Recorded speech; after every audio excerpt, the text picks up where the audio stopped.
दुःखाचा विचार नाही कोठे. म्हणजे सुख समाधान हे आपण मानण्यावर आहे. जसं मी तुम्हाला मगाशी सांगितलं की जसं लाखो रुपये खर्च करून बांधलेल्या बंगल्यामध्ये जातो तसं एक शेकडो रुपये खर्च करून बांधलेल्या झोपडीमध्ये पण जातो. पण झोपडीवाली जेवढं दुःख सांगतात त्याच्यापेक्षा काही पटीने दुःख बंगलेवाली सांगत असं. सुख कशात आहे हे आपल्या मानण्यावर आहे बरं का. आणि सुख कशात आहे याचं तुम्हाला उदाहरण सांगू. कशात आहे तुम्हाला याचं उदाहरण सांगू. आमचा शेतकरी मायबाप रोज सकाळी उठतो, 6-7 वाजता उठतो, बायकोने केलेलं चहा पाणी पितो, शेतामध्ये भांगलायला जातो, दिवसभर भांगलणी करतो, दिवसभर खुरपणी करतो, 1-2 वाजता परत येतो, बायकोने तयार केलेला भाकर तुकडा खातो, जरासा डोकं टेकतो, पुन्हा 3 वाजता शेतामध्ये निघून जातो, 6 वाजता परत येतो, पुन्हा चहा पाणी करतो, बाजूला असणाऱ्या मंदिरामध्ये जातो, हरिपाठ गातो, प्रवचन ऐकतो, कीर्तन ऐकतो आणि पुन्हा घरी येतो, बायकोने तयार केलेला भाकर तुकडा खातो आणि डोकं टेकल्या झोपी जातो. याला सुख म्हणावं. आज लाखो रुपयाचे बंगले बांधून त्या बंगल्यामध्ये हजारो रुपयाचा एसी बसवून जर लोकांना त्या एसी मध्ये जर झोप लागत नसेल आणि माझा शेतकरी मायबाप जर दगडावर डोकं टेकल्या जर झोपी जात असेल तर सुख कशात आहे हे विचार करायला लावणारा प्रश्न आहे. परवा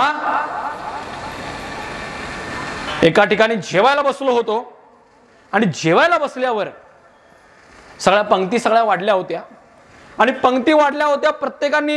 प्रत्येकाचे पदार्थ वाढले. कोण कुर्मा वाढला, कोण पुरी वाढली, कोण भाजी वाढली, सगळ्यांनी बासुंदी बिसुंदी सगळी वाढली. आणि तेवढ्यात 35 लाखाच्या एका मोठ्या गाडीतनं एक भला मोठा श्रीमंत माणूस आला आणि तो श्रीमंत माणूस माझ्या बाजूला येऊन बसला. तसं त्याच्या पानावर पुन्हा कुर्मा पुरी सगळं बासुंदी बिसुंदी सगळी वाढली. आणि तेवढ्यात एक माणूस आला आणि मुठभर काहीतरी पदार्थ त्याच्या ताटामध्ये ठेवला. आजूबाजूच्या लोकांनी बोललो, इकडे सगळ्यांना बासुंदी वाढलाय, सगळ्यांना कुर्मा वाढलाय, सगळ्यांना सगळं वाढलंय, ह्याला वेगळा पदार्थ का? ह्यालाच हातामधून तू बुंद्या का वाढलास? आम्हाला का बुंद्या वाढला नाहीस? तसा तो माणूस म्हणला, दादा एक सांगू का, या बुंद्या नाहीत हो, आमच्या मालकाचा जेवायच्या आधीच्या गोळ्या आहेत. जे लोकांना जेवायच्या आधी मोठभर गोळ्या खाव्या लागतात, जेवून झाल्यावर मोठभर गोळ्या खाव्या लागतात, तर मग झोप लागते. आज या इथं या कीर्तनामध्ये नाचून दंग व्हा, भान विसरून नाचा. घरात गेल्या डोकं टेकल्या जर झोप लागली नाही तर मग बिचारा. आज या गादीला, या कीर्तन सेवेला खूप महत्व आहे, खूप अनन्यसाधारण महत्व आहे. पण याचं महत्व आम्हाला कळालंच नाही. आम्हाला लोक विचारतात, आता चौकातनं याल तो कार्यक्रमाला धोतर बितर घातलेलो, माझा एक मित्र गाठ पडला, मला म्हणला, प्रथमेश आज कुठं आहे खेळ? मी म्हणलो, खेळ? हा काय खेळ आहे?